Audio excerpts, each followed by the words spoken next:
मिनलताई, तुमचं कार्यक्रमात खूप खूप स्वागत. नमस्कार. नमस्कार. बरं मिनलताई, आजच्या कार्यक्रमात आपल्या मैत्रिणींना तुम्ही कोणत्या छान पदार्थकृती सांगणार आहात? आज मी तुम्हाला सांगणार आहे हिवाळी पदार्थ, हं. की जे मुख्यत्वे आपल्या शरीराला ऊर्जा, उष्णता आणि स्निग्ध पदार्थांशी संबंधित जे असतात, की ज्याच्यामुळे आपल्या शरीराला उष्णता मिळते, पण त्याचबरोबर ते पदार्थ किंवा ते जे घटक आहेत ते आपल्या भागात पिकणारे असतील, की ज्याच्यामुळे आपल्या भागात जे पिकतं ते आपल्या आरोग्यासाठी अतिशय चांगलं असतं, खरंय. प्रकृतीसाठी. त्यामुळे तसे पदार्थ मी आज तुम्हाला सांगणार आहे. थोडक्यात पौष्टिक पदार्थ आणि ऊर्जा देणारे पदार्थ आज आपण आपल्या मैत्रिणींना हो, ऐकवणार हो. आहोत. पहिला पदार्थ कोणता आहे? आज मी एक वेगळा प्रकार करून बघितलाय, की हा. जो मला वाटतं आतापर्यंत कुठे नसेल बघितलेला. हा. कुळथाचं सूप. अरे वा, कुळथाचं सूप मी पण हा. पहिल्यांदाच ऐकतेय.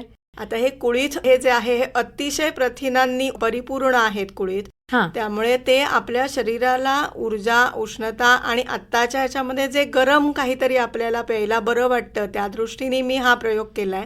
चालेल मग मिनलताई, मला पण आता उत्सुकता लागलीये की हे सूप नक्की कसं करायचंय. हा, तर हे कुळथाचं सूप करण्यासाठी आपण 6 कप, म्हणजे जे मेजरिंग कप आपण वापरतो केकसाठी वगैरे, हा. ते 6 कप मी पाणी घेतलंय. याच्यासाठी कुळीथ पिठी मी वापरली आहे. तर बर. ही कुळीथ पिठी 4 टेबलस्पून घेतली. आता याच्यामध्ये ज्या भाज्या घालायच्या त्या तुमच्या आवडीनुसार घ्या. हा. कोबी, गाजर, मटार घ्या, मक्याचे दाणे घ्या, कांदा, लसूण, कांदा पात. मी घेताना गाजर, कांदा पात, लसूण आणि कांदा असं घेतलंय. तर हे सगळे साधारणपणे अर्धा कप आपल्याला तुकडे हवेत. याच्यासाठी आपण 1 टीस्पून मिरी पावडर घेणार आहोत, पाव टीस्पून लाल तिखट, लोणी किंवा बटर, बर. 1 लिंबू, मीठ आणि अगदी चिमूटभर साखर. एक मिनिट हा मिनलताई, हा. आता माझ्या लक्षात एका साहित्य ते आता मी बघते. हा. हा हा 6 कप पाणी, बरोबर? हो म्हणजे ते मेजरिंग कप कप आपल्याकडे पाणी, असतात, हो. ते 6 कप पाणी आणि त्याच्याबरोबर 4 टेबलस्पून कुळीथ पीठ, हो बरोबर? हो हो आणि आपल्याला आवडतील त्या भाज्यांचे तुकडे. हो. पण मग ते किती घेऊ? अर्धा कप. ओके. आणि थोडीशी मिरी पावडर, हा म्हणजे ती साधारण 1 टीस्पून, बरोबर? हो त्याच्यानंतर पाव टीस्पून लाल तिखट हो आणि थोडंसं लोणी किंवा बटर, मीठ आणि चिमूटभर साखर. अजून काही राहिलं का माझं? नाही नाही, बरोबर. आता ह्याची कृती बघूया. हा, आता या ज्या सगळ्या भाज्या आपण आहेत, ज्या आपण बारीक चिरून घेतल्यात, हा. त्या पहिल्यांदा लोण्यावर किंवा बटरवरती जे अवेलेबल असेल ते, त्याच्यावरती तुम्ही परतून घ्या. बर. 1-2 मिनिटं फक्त त्या परतायच्या आहेत, म्हणजे त्या मऊ करायच्या नाहीयेत आपल्याला.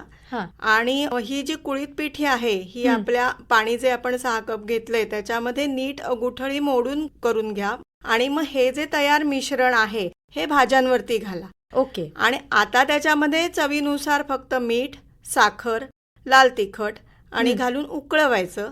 आणि उकळून झाल्यानंतर ज्या वेळेला तुम्ही हे घेता त्याच्या आधी लिंबू पिळा. ओके. उकळताना लिंबू घालू नका.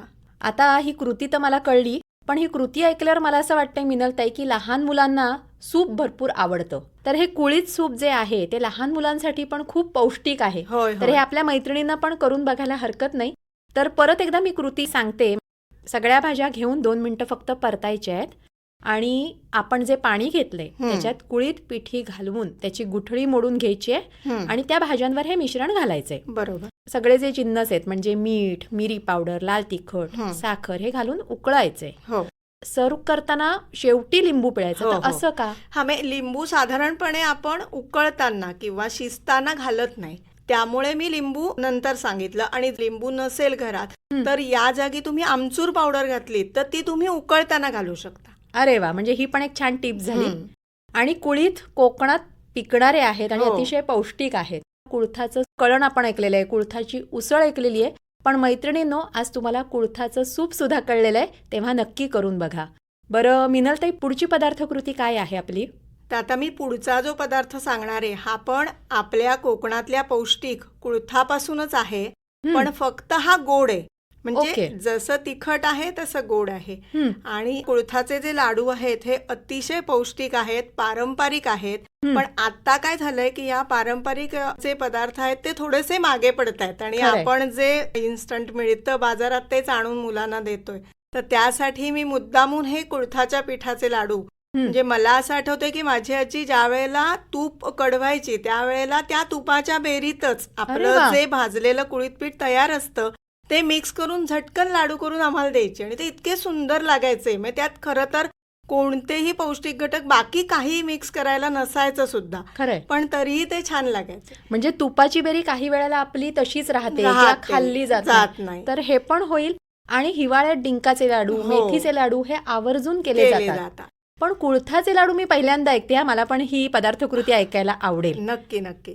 तर यासाठी आपण जर कुळीत पीठ 2 वाट्या घेतलं तर गूळ त्याच्यासाठी 1.25 वाट्या आहे, बर. 1 वाटी तूप आहे, 1 वाटी सुकं खोबरं आहे, वेलची पावडर आणि आता थंडीचे दिवस असल्यामुळे आपण त्यात सुंठ पावडर घालतोय. ती 2-3 चमचे तुमच्या आवडीनुसार कमी जास्त या गोष्टी करू शकता. बर. हे जे प्रमाण आहे इतर गोष्टी याच्यामध्ये तुम्ही खारीक पावडर, बदाम पावडर हे आणखीन पौष्टिकतेसाठी काहीही त्याच्यामध्ये वाढवू शकता. म्हणजे आता हिवाळ्यात उष्णता आवश्यक असते शरीराला किंवा पित्तकर असे हे लाडू आहेत मला हो. वाटतं, बरोबर ना? परत एकदा मी साहित्य सांगते. कुळीत पीठ 2 वाट्या आणि गुळ किती म्हणाली? 1.25 वाट्या. बर. आणि तूप 1 वाटी. तर हो. मग बेरी बेरी असेल असेल तर जे तूप त्याच्यामध्ये असेल त्यात लागलं तर अजून वरून घालता येतं. पण बर. आता काय होतं की पुढच्या मुलींना हे प्रमाणात लागतात गोष्टी, म्हणजे बरोबर. असा अंदाज नाही. आपली आजी काही मोजून घेत नव्हती, खरंय. पण आता मुलींना कसं लागतं ना की प्रमाणात. हे किती घ्यावं, त्यासाठी हे मी प्रमाणात सांगितलं की 1.25 वाटी लागेल. बर. नाहीतर ते बघताना वळताना आपण ऍडजस्ट करू शकतो, घालू शकतो आणखीन. बर. 1 वाटी सुकं खोबरं आणि वेलची पावडर आणि सुंठ पावडर. सुंठ पावडर. आता कृतीकडे वळूया आपण. हो.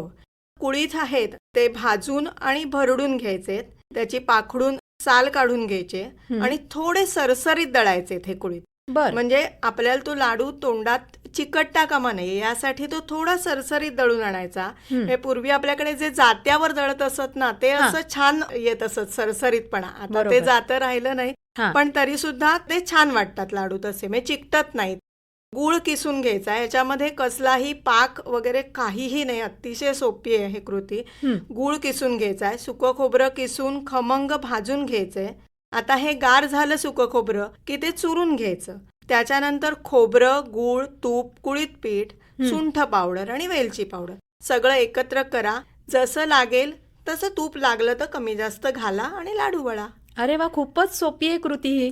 पण मला एक विचारायचं आहे, तूप आपल्याला कधी कधी जास्त होतं, हो. कधी कधी कमी होतं, हो. तर त्या दृष्टीने काय हा, टिप्स अशा सांगशील? वेळेला एक सांगते की एखाद्या लाडूमध्ये कुठच्याही असू दे की जर तुमचं तूप जास्त झालं ना तर आपल्याकडे जाड पोहे असतात आणि ते घरात अवेलेबल असतातच, हा. तर ते पटकन तुम्ही भाजून घ्या आणि त्याची पावडर करून लाडूच्या मिश्रणात मिसळा. कसलेही लाडू तुमचे फसणार नाहीत. अरे वा, म्हणजे मैत्रिणींनो, तुम्हाला कुळीथ लाडवांबरोबर एक छान टिप्स सुद्धा मिनलताईंनी इथे दिलेली आहे. तर पुन्हा एकदा मी याची कृती सांगते. कुळीथ छान भाजून भरडून घ्यायचे, त्याची पाखडून साल काढून घ्यायची हा. आणि मगाशी तुम्ही म्हटल्याप्रमाणे हे जे कुळीथ आहेत ते थोडे सरसरीत दळून आणायचे, कारण म्हणजे ते चिकटत नाहीत टाळ्याला, बरोबर ना? हो हो. म्हणजे आपल्या घरात जर कुळीथ पीठ असेल तर तेही वापरायला इथे हरकत नाही. हो हो. आणि गूळ किसून घ्यायचाय, सुकं खोबरं छान खमंग भाजून घ्यायचंय आणि गार झालं की हे खोबरं चुरून घ्यायचंय. आणि मग सगळे जिन्नस म्हणजेच खोबरं, गूळ, तूप, कुळीथ पीठ आणि सुंठ पावडर आणि वेलची पावडर एकत्र करून नीट मिक्स करून हे छान लाडू वळायचे. झाले लाडू तयार, बरोबर ना? अगदी अगदी. आणखीन एक मला याच्यामध्ये सांगायचंय की जी आपण गुळपापडी करतो ना कणकेची, हा. ती याच्या जागी तुम्ही कुळीत पीठ वापरून गुळपापडी करू शकता. म्हणजे हे जे पीठ आहे जर तुम्हाला लाडू वळण्या इतका वेळ नसेल तर तुम्ही पटकन त्याची गुळपापडी सुद्धा करू शकता. अरे वा, खूपच छान. म्हणजे कुळथापासून सूप झालं, लाडू झाले आणि गुळपापडी पण झाली. बरं मिनलताई, थंडी सुरू झाली की आपल्या रोजच्या आहारात म्हणा किंवा चहामध्ये आपण आल्याचा वापर अगदी वारेमाप करायला लागतो की जेणेकरून आपल्याला तरतरी येते किंवा छान वाटतं, उत्साह वाटतो. हो. तर आल्याची अशी एखादी पदार्थकृती आहे का? हो आहे, आणि ती सुद्धा परत एकदा पारंपरिक आहे. अरे वा. आणि माझं महत्वाचा उद्देश हा आहे की आपल्या कोकणात होणाऱ्या आणि पारंपरिक रेसिपीज ह्या लोकांपर्यंत पोचवाव्यात. अरे वा, खूप छान. तर त्यामुळे मी शक्यतो त्या सांगते की ज्या आल्याच्या वड्या तर तुम्ही करताच, पण ही अगदी सोपी कृती आहे, पटकन होणारी आहे आणि कोणालाही करता येईल अशी आहे. बरं, काय आहे पण तो पदार्थ आता? तो आहे आल्याचा गुळांबा. आल्याचा गुळांबा. म्हणजे मी पण हा पदार्थ पहिल्यांदाच ऐकतेय. बरं, ह्यासाठी लागणारं साहित्य काय आहे पण? आता हे अगदी सोपं आहे. ह्यात काहीही वेगळं साहित्य नाही. जेवढा तुम्हाला गुळांबा करायचा असेल तेवढं आलं घ्या, त्याच्या 1.5 पट गुळ घ्या, बस. बरं. साहित्य संपलं. अरे वा, म्हणजे खूपच थोडं साहित्य. हा, ठीक आहे. अगदी सोपं आहे. आणि आता जे आपण आलं घेणार आहोत ते स्वच्छ धुवून साल काढून किसून घ्या. आता किसूनच घ्या, कारण का मिक्सरला फिरवलं तर आल्याचे जे बारीक दोर असतात ते बरोबर. तोंडात येतात आणि ते चांगले नाही लागत. ते जर तुम्ही किसलं तर वरचे दोर आहे ते तुम्ही चहात घालण्यासाठी वापरू शकता. बरोबर. पण जो किस येईल तो मोजून घ्यायचा आहे. आपल्याला जेवढा किस आहे त्याच्या 1.5 पट गुळ त्याच्यात एकत्र करायचा आहे आणि गुळ आणि आलं एकत्र करून अर्धा तास ठेवून द्यायचं, म्हणजे त्या आल्याला पाणी सुटतं. बर. आणि त्याला कढवायचं. कड एवढाच काढायचा की डिशमध्ये तो थेंब जो पाकाचा आहे तो घालून बघायचा. तो पसरत नाही म्हटलं की गॅस बंद करायचा. बस, हा गुळांबा तयार आहे. खूपच सोपी आहे ही कृती. पण कधी कधी असं होतं की आलं खूप तिखट असतं बाजारातलं, किंवा काही आल्याला ना तिखटपणा कमी असतो. मग बरोबर. अशा वेळेला काय हा, तर करायचं? त्यावेळेला तुम्ही प्रमाण बदलू शकता गुळाचं. जर तुम्हाला असं वाटलं की कोवळं आलं मिळालंय तर त्याचं तिखटपणा नसतो, तर अशा वेळेला जेवढ्याच तेवढा गुळ घ्या. बर. आणखीन एक गोष्ट की कधी कधी पाक म्हटलं की बऱ्याच गृहिणींना असं भीती होतं की वाटते. आणि चुकू शकतो. बरोबर. काही हरकत नाही. जर घट्ट झालं तर त्याच्या वड्या करा. खूपच छान. म्हणजे मिनलताईंकडे प्रत्येक पदार्थाचं सोल्युशन आहे की पदार्थ बिघडला तर तुम्ही काय कराल. आणि हे अगदी चमच्यानी जाता येता खाण्यासारखं आहे. म्हणजे आमच्याकडे मला आठवतंय की जे आपलं फडताळ म्हणतो आपण दुधाचं, त्याच्यामध्ये आजी हा आल्याचा गुळांबा करूनच ठेवायची कायम. आम्ही आपलं जाता येता चमच्यानी तो खात राहायचो. म्हणजे मिनलताई, तुम्ही आता जे पदार्थ सांगतायत त्याच्यावरनं मला असं वाटतंय की आजीबाईचा बटवा जो आपण पूर्वी म्हणायचो तोच आपण आपल्या मैत्रिणींना सांगतोय असं मला जाणवतंय. अगदी बरोबर. मैत्रिणींनो, तुम्ही सुद्धा हा आल्याचा गुळांबा नक्की करून बघा. थंडीच्या दिवसात खूप छान लागेल. आणि ह्याच्यासाठी लागणारं साहित्य मी तुम्हाला सांगते. जेवढं आलं घ्याल त्याच्या 1.5 पट गूळ तुम्हाला घ्यायचा आहे. आणि आलं स्वच्छ धुवून घ्यायचंय. त्याची सालं काढून किसणीवर छान आलं किसून घ्यायचंय. आणि किसलेल्या आल्यामध्ये मोजून घेतलेला जो गूळ आहे बारीक चिरलेला तो मिक्स करायचा आहे. अर्धा तास ना मिनलताई तुम्ही म्हणालात? हो हो, अर्धा तास. बरं, अर्धा तास हे मिश्रण आपल्याला असंच ठेवायचं आहे. त्याच्यामुळे काय होईल, आल्याला पाणी सुटेल. आणि मग हे पातेलं गॅसवर ठेवून छान ह्याला उकळी काढायची आहे. आणि मग गूळ विरघळला की त्या पाकाचा थेंब जो आहे तो डिशमध्ये घालायचा आहे. आणि थेंब पसरत नाही ना हे बघायचंय. मग झाला आपला गुळांबा तयार, बरोबर ना? अगदी बरोबर. आणि जर हे मिश्रण तुमचं व्यवस्थित झालं नाही, तुम्हाला भीती वाटली पाकाची, तर मिनलताईंनी सांगितल्याप्रमाणे आल्याच्या वड्या तुम्ही करू शकता. म्हणजे मिश्रणाचा पुरेपूर उपयोग होणार आहे. बरं, हे झाले आपले पारंपरिक पदार्थ. पण असा एखादा वेगळा पदार्थ आज मिनलताई तुम्ही सांगणार आहात का आपल्या मैत्रिणींना की त्यांनी जो ऐकलाच नसेल कधी? हो, सांगेन ना. आता आपल्याकडे हिवाळ्यामध्ये हिरव्या पालेभाज्या, मटार, तुरीचे दाणे या गोष्टी खूप प्रमाणात येत असतात. म्हणजे ताज्या भाज्या म्हणतो ना. आणि एका गृहिणीला ताज्या भाज्या म्हणजे असं असतं ना की आता मी काय करू आणि काय घेऊ आणि काय नको असं होऊन जातं. आणि असं होतं ना की आता ह्याचं काय करू त्याचं काय करू. बरोबर. तर या मटारपासून मी मटार रवा अप्पे सांगते. म्हणजे रव्याचे अप्पे मला माहित होते, पण मटार रवा अप्पे काहीतरी वेगळं आहे. ते काय आहे, आता सध्या मटार इतके येत आहेत ना की मला तर काय प्रत्येक पदार्थात मटार घालायचा मोह काही आवरत नाही. म्हणजे ज्यात त्यात मटार आपण बघत असतो. खरंय खरंय. पण हा जरा वेगळा पदार्थ आहे. बरं, मग यासाठी लागणारं साहित्य सांगूया आता. यासाठी 1 कप मटार आहेत. त्याच्यासाठी 2 कप आपला बारीक रवा आहे. अर्धा कप तांदूळ पिठी आहे. म्हणजे ती घरात उपलब्ध असते, किंवा जर तयार आंबोळी पीठ उपलब्ध असेल तर तेही घातलं तरी चालेल. बरं. याच्यासाठी आलं लसूण पेस्ट घ्या 1 चमचा. 4-5 मिरच्या, म्हणजे हे तुमच्या तिखटपणाच्या आवडीनुसार कमी जास्त करा. मुठभर कोथिंबीर घ्या. 10-12 कढीलिंबाची पानं घ्या. 1 कप दही, पाणी, मीठ आणि अर्धा टीस्पून खायचा सोडा. अरे बापरे, हे साहित्य तर खूपच झालंय. म्हणजे माझ्या लक्षात एवढं राहणार नाही. तेव्हा मिनलताई, आपण पुन्हा एकदा हे साहित्य सांगूया मैत्रिणींना. मैत्रिणींनो, तुम्ही सुद्धा लिहून घेत असाल तर पुन्हा एकदा साहित्य सांगतायत मिनलताई सांगा.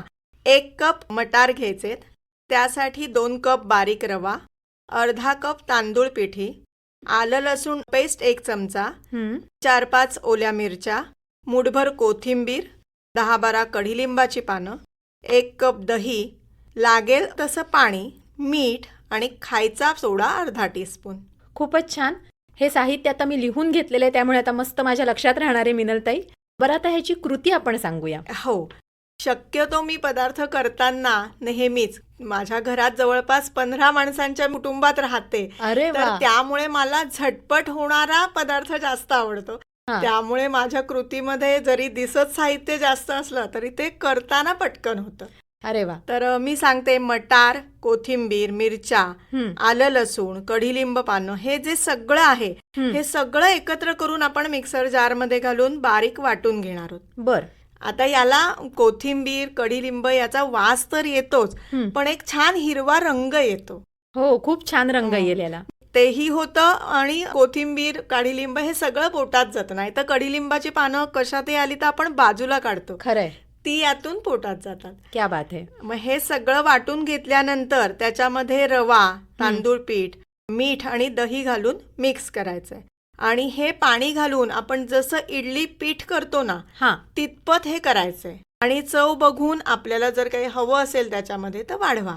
बर. आणि सगळ्यात शेवटी सोडा घालायचाय करायच्या आधी. हं. आणि आप्पे पात्रामध्ये दोन्ही बाजूला तेल सोडून हे आप्पे छान भाजून घ्यायचे. पण मग आता काही जणांकडे अप्पे पात्र अवेलेबल नसेल तर त्यांनी काय करावं? हा, एक आहे की जर आप्पे पात्रच नसेल तुमच्याकडे तर तुम्ही ह्या सेम पिठाची, म्हणजे आपण रवा उत्तप्पा डोसा करतो ना, तसंही करता येऊ शकेल. पण मग इडली नाही का होऊ इडली शकत? होऊ शकेल, पण आप्प्याला जो भाजलेल्याचा खमंगपणा येतो तो इडलीला येणार नाही. ओके. हा. हा फरक आहे. बरोबर बरोबर. इडली होईल पण ती उकडलेली, आणि हे भाजलेलं, म्हणजे आप्पे पात्रात जे एक भाजलेली खमंगपणा येतो की नाही, त्याला त्याचा स्वाद वेगळा आहे. वेगळा येतो. बरोबर. बरं, ह्याची कृती आता मिनलताई मी पुन्हा एकदा सांगते, बरोबर आहे का? तुम्ही सांगा आता. हो. मटार, मिरच्या, कोथिंबीर, आलं लसूण आणि कढीलिंबाची पानं हे सर्व एकत्र करून थोडंसं पाणी घालून मिक्सर जारमध्ये बारीक करून घ्यायचंय. आणि मग या मिश्रणामध्ये मीठ, दही, तांदूळ पीठ आणि रवा हे सगळं घालून मिक्स करायचंय. हो, आणि पाणी घालून आपण जसं इडलीचं पीठ करतो तसं हे पीठ करायचंय, बरोबर ना? बरोबर. आणि जर आपल्याला चव बघून काही हवंय असं वाटलं तर मग त्याच्यात ते वाढवायचे. आणि सर्वात शेवटी सोडा घालून हे मिश्रण नीट मिक्स करायचंय. आणि अप्पे पात्रात दोन्ही बाजून तेल घालून मस्त भाजून घ्यायचंय. मला वाटतं मिनलताई ह्याच्याबरोबर चटणी जर नसेल घरात अवेलेबल तर सॉस पण छान लागेल ना? हो हो, सॉस पण चालेल. आणि चव आहेच याला, म्हणजे सगळं आहेच त्याच्यामध्ये व्यवस्थित आपण घातलेलं, त्यामुळे मुलांना सॉस आवडतो तर तुम्ही सॉस देऊ शकता. बरोबर.